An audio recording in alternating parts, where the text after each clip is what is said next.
Milí priatelia, počúvate ukážky z 30-ročného vysielania maratónu z Košického štúdia.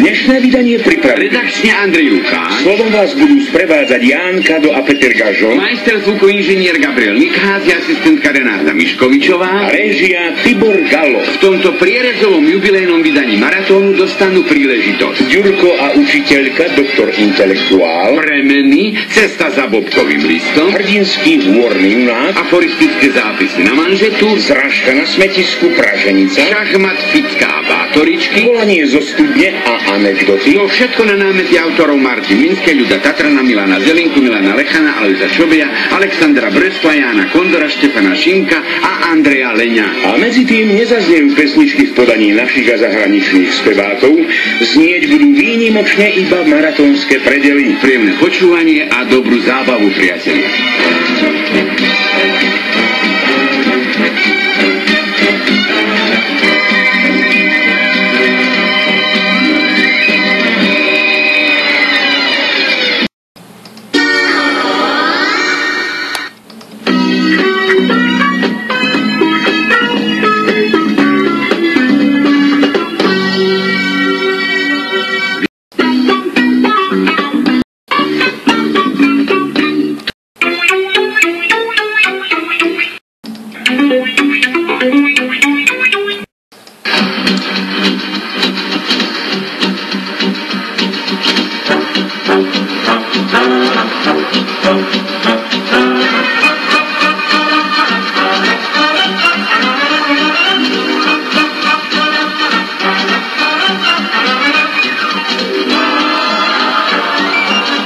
Priatelia, počúvali ste ukážky z 30-ročného vysielania zábavníka úsmevného slova. Počúvali ste maratón z Košického štúdia. Redakčne pripravil Andrej Lukáš. Vlastnými textami prispeli Marta Mlínska, Ľudo Tatran, Milan Zelinka, Milan Lechan, Alojz Čobej, Milada Ostrovúcka, Alexander Brstl, Ján Kondor, Štefan Šimko a Andrej Leňo. Majster zvuku inžinier Gabriel Mikhás, asistentka Renáta Miškovičová. Spolu vás prevádzali Peter Gažo a Ján Kado. Réžiu mal Tibor Galo. Do počutia vždy v prvú nedeľu v mesiaci na okruhu Slovensko.